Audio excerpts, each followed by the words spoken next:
천천한 관세음보살님께서 모든 중생들을 보살펴 주시듯이 저희들 또한 살아낸 모든 것 위에 행복이 있고 평화가 있고 안락이 있게 하겠습니다. 나무라 다나드라야야 나무알야 바로이제 세바라야 사바하. 둘째 여러분 반갑습니다. 늘 BBS 불교방송과 함께 해주고 계신 불자님들께 그저 날마다 좋은 일 되시기를 기원드리고 그저 무엇보다도 건강이 중요한 것 같습니다. 그저 건강하게 잘 지내시기를 기원드리겠습니다. 지금 저희들이요, 지금 이제 천천에서 방송되고 있는 내용이 그 조선조의 불교가 배척을 받고 억압을 받으면서 스님들의 생활을 제대로 이어나지 못하는 그런 위기 속에서도 나라를 위해서 그렇게 애쓰신 많은 스님들에 대한 얘기가 묻혀있기 때문에 그것을 끄집어내서 여러분들께 말씀을 드리고 있습니다. 그러니까 조금 저는 그렇게 생각합니다. 재미보다는 우리가 마땅히 알아야 할 것을 알고 또 우리 불자님 자긍심을 갖고 이렇게 열심히 살았던 우리 조사 스님들의 사상을 이어받아서 지금도 마찬가지로 불교가 좋은 대접을 못 받고 있지 않습니까? 이런 사회에서 우리가 좀 당당하게 살 수 있는 그런 시간을 갖게 하기 위해서 이런 방송을 지금 하고 있습니다. 옛날에요, 전라도 광양 지방에 황유초라고 하는 사람이 있었는데 그 딸이 이제 손옥이라고 하는 딸이 있는데 이 딸이 출가를 해요. 그러니까 비구 스님이 돼요. 그래서 이제 법명을 보련이라 이제 하게 하고 유모도 따라서 같이 이제 출가를 합니다. 그래서 묘련이 되고 몸종에 있던 그 여인네 마찬가지로 출가해서 법련. 그래서 이제 보련, 묘련, 법련. 그래서 3년 그래요. 세 연꽃을 상징하는 세 비구년 스님이 출가를 해요. 그런데 이제 스승을 지월 스님을 지자 월자 지월 스님을 스승으로 하고 대도를 이제 성취하기 위해서 이제 관세음보살의 실력과 가피를 입자하면 안 되라 생각해서 남해 보리함, 저 남해 보리함 다 아시지 않습니까? 이제 원효 스님께 창건한 그 유서 깊은 아주 역사가 깊은 이제 근세에서 이성계도 거기서 백일기도 하고 조선조를 창건했다고 하는 그런 남해 보리함에서 가서 기도를 해요. 근데 그냥 기도가 아니라 천일 기도를 들어가서 기도를 하고 있는 중에 어느 날 불상구 좌대 밑에서 고문서 옛날에 거기 두었던 고문서를 하나 발견을 해요.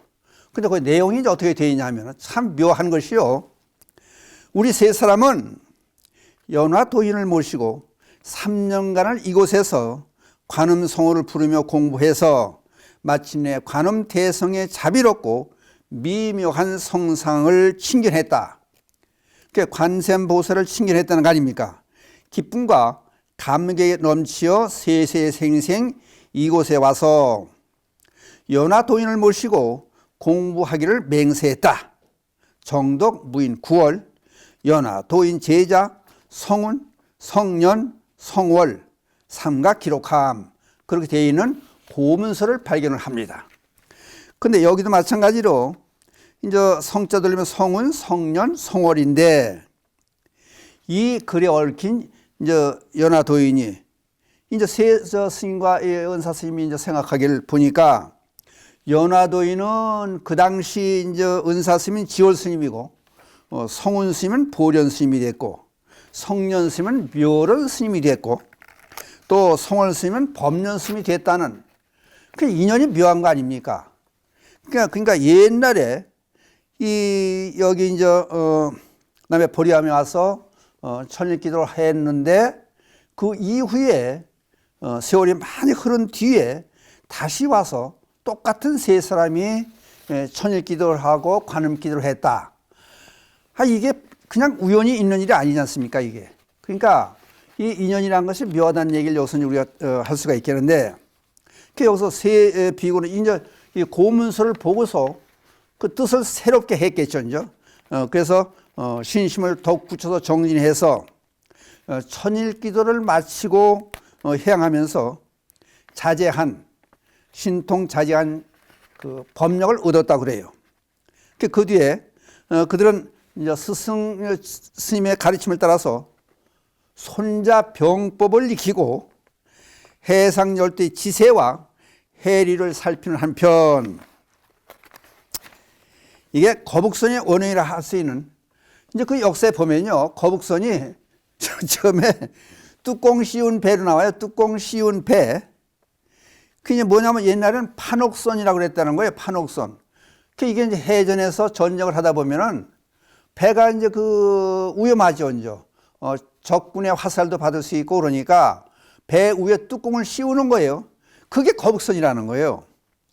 이순신 장군의 이제 고안에 의해서 군관 나대용이라는 사람이 실제로 건재한 것으로 역사에 기록이 되어 있습니다. 조선 수군의 이제 주력함으로 판옥선을 개량한 거북선이 그 당시에 이렇게 나오는 문서를 보면은 지붕을 더 씌워 방어를 높이고 포문을 많이 설치했다. 그래서 120명에서 150명이나 탈 수 있는 아주 커다란 그런 배를 만드는 거예요. 그래서 이제 1591년에 전라 좌수사에 있던 이순신 장군을 휘하해서, 이 이름이 옛날 이름이니까 감 조선선 조전선 출납군 병군관을 지낸 나대용이 추측이 돼서 거북선을 제조했다는 얘기죠. 그래서 이순신 장군과 함께 군사 전략을 수교했다고 하는데, 누가?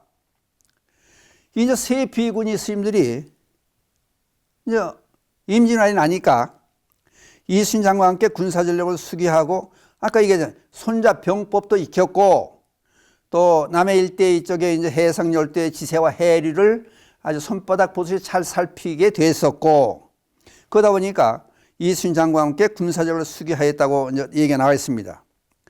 임진왜란이 일어나자 이제 보련 스님은 이순신 장군의 막하에 들어가서 참모 겸 지휘자의 구실을 해서 싸움마다 대승을 올리게 됐다.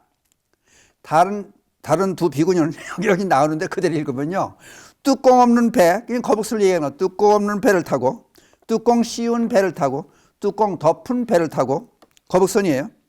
외적을 섬멸하였다. 그 뒤에 조정에서는 역사 기록에 나와요. 보련 스님에게 자운선이 장군이라는 직함을 내렸다는 얘기가 또 나와요. 그러니까 이런 일들이 역사에 묻혀서 그냥 우리 스님들께서 얼만큼 수고를 했느냐, 그런 얘기들이 묻혀있는 게 안타까워서 다른 방송에 이런 얘기를 안 하니까 제가 이걸 자료를 찾아가면서 지금 천수천 안에서 방송을 해드리고 있는 겁니다. 그러니까 아까도 말씀드렸지만은 우리 불자님들이 꼭 알아야 될 사항 같아서 그냥 재미있고 옥을 따져서 역사를 되돌아보는 일은 그때를 회상하면서 우리의 마음 자세를 고치고 또 보다 더 나은 불자 생활, 나은 스님들의 생활을 해나가기 위한 하나의 방편이라고 보시고 잘 들어주시기 바랍니다. 근데 그뿐만이 아니에요. 그럼 이제 세 스님이 비롯해서 비구니 세 스님이 은사 스님과 함께 임진왜란한테 참전했다는 얘기 말고도 수군에 참가한 의승군, 스님들로 구성된 군대를 의승군 그래요. 해전에서의 백전불패의 명장, 백전불패, 역사상에 이런 일은 없다는 거예요.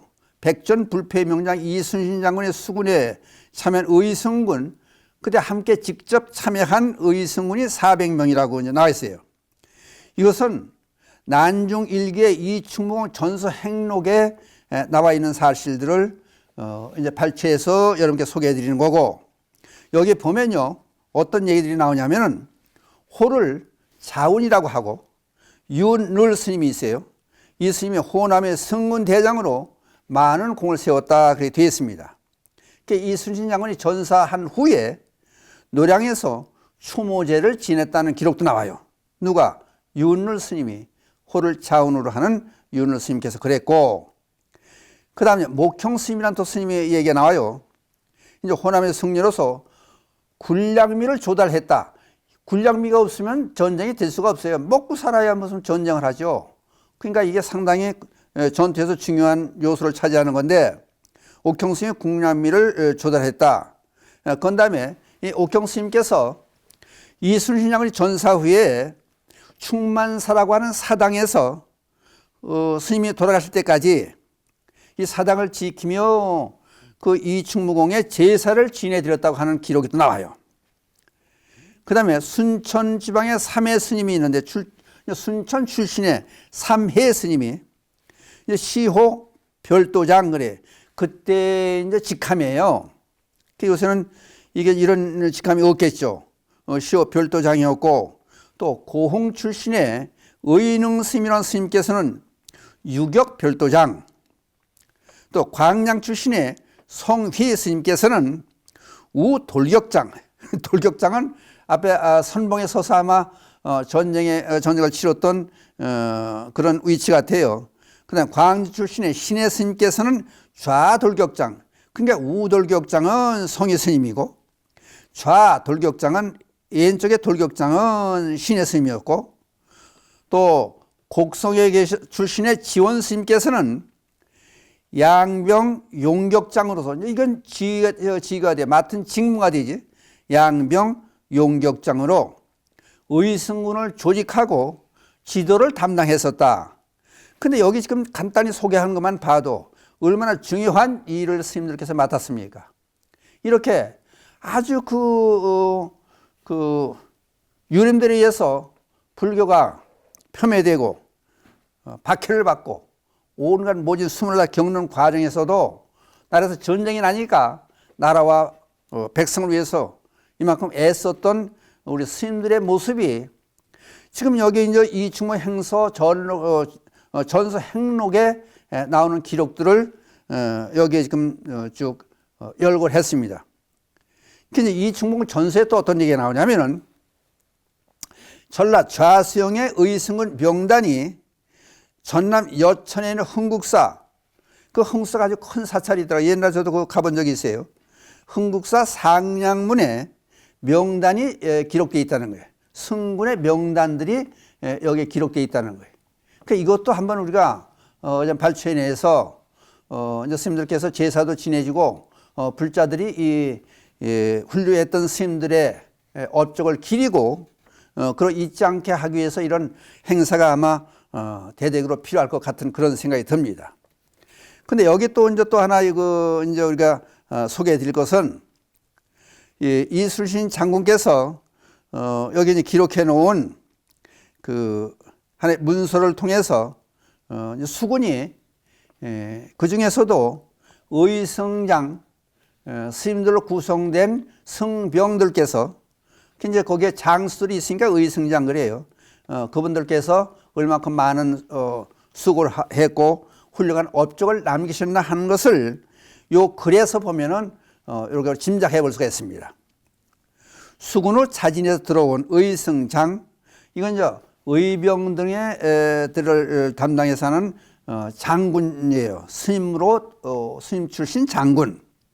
의성장 수인 의능 등이 난리 때 임진환 때 제몸 편안히 할 것을 생각지 않고 정의의 기계를 발휘해서 군병을 모집해서 300명을 거느리고 나라의 수치를 씻으려 하니, 그러니까 여기 지금 이거는 여기 이제 어디다 중점을 두냐면은 의성장 수인 스님과 의능 스님의 여기 이제 한정된 얘기예요. 여기에 딸린 300명의 스님들로 조직된 의승군을 얘기하는 거예요. 300명을 거느리고 나라의 수치를 씻으려고 하니 참으로 가상한 일입니다. 그러니까 이게 여러분 생각해 보세요. 역사를 한번 쭉 되돌아보시면요. 율곡 이후에 10만 양병설이 등장하고, 그러니까 이게 이제 당파 싸움에 휘몰리다 보니까, 아니 일본 갈 때도 그 당파 싸움에 시달리는 당사자들이 양파를 하나씩 보내지 않습니까? 그래서 갔다 와가지고 이게 전쟁을 치를 나라냐 우리나라를 침략해 올 나라냐 이런 걸 살펴야 되는데, 여기에 서로 또 무조건 반대를 위한 반대를 하는 그런 못된 짓거리들을 해요. 인조 스님도 무능해 점이 있겠지만은 이 거기에 밑에 있는 정성을 비롯한 대신들도 무능한 탓으로 해서 임진을 겪어가지고 우리의 역사가 얼마큼 많이 훼손이 됐고 우리의 역사를 전부 말살시키고 이게 보통 일이 아니지 않습니까? 그래서 여기 또 이어서 읽어보면 해상의 진을 친 지 2년 동안 자기들 손으로 군량을 준비해서 이곳저곳에 나눠 공급하며 양식을 이어대는 그 고생스러운 정상은 고생스러운 정성스러운 광경들은 관군보다 곱절이나 더한데 아직도 수고로움을 꺼리지 아니하고 더욱더 부지런한 분입니다. 일찍이 적을 토벌했을 적에도 현저한 공로가 많았으며 나라를 위한 분개심은 처음부터 지금까지 변하지 않으니 참으로 가상한 일입니다. 이게 이순신 장군께서 쓰신 이 충봉 전서에 나오는 얘기예요, 이게. 그러니까 이렇게 스님들까지 나라를 구하기 위해서 애쓰셨는데 유림들은 당파싸움이나 하고 책상머리에 앉아서 엉뚱한 짓거리만 하면서 인정임을 잘 보필을 못하고 저 의지로 도망가는 일에 같이 합세해서 이게 도대체 창피한 일이에요. 요새 생각하면 이게 얼굴을 들 수 없는 그렇게 부끄러운 일들을 저질러 놓은 그 유림들이 불교를 폄하시키고 불교를 못 믿게 하고 엉뚱한 짓거리들을 많이 했습니다. 그러니까 그런 와중에도 이게 스님들이 빛나는 그 나라를 위한 충성심이라든지 백성을 살리려고 하는 마음이라든지 이건 우리가 본받아야 되지 않느냐. 그럼 현재 이 시간에도 불교가 제대로 대접받지 못하고 또 종교 자체를 믿지 않는 사람이 점점 많아지는 이 시국이지만은 우리들 열심히 해서 그저 누가 뭐라더라도 우리 불자들의 일을 묵묵히 지켜나가면서 부처님의 가르침을 실천하는 그런 불자 되었으면 좋겠다는 생각에서 다른 방송에서 하지 않는 조선조에 있어서 스님들이 훌륭했던 일, 조선조가 난국에 처했을 때 분연히 일어나서 행동했던 그 결과들을 역사에서 하나둘 찾아가면서 지금 이런 방송을 했습니다. 이상으로 오늘 말씀 여기서 마치기로 하겠습니다.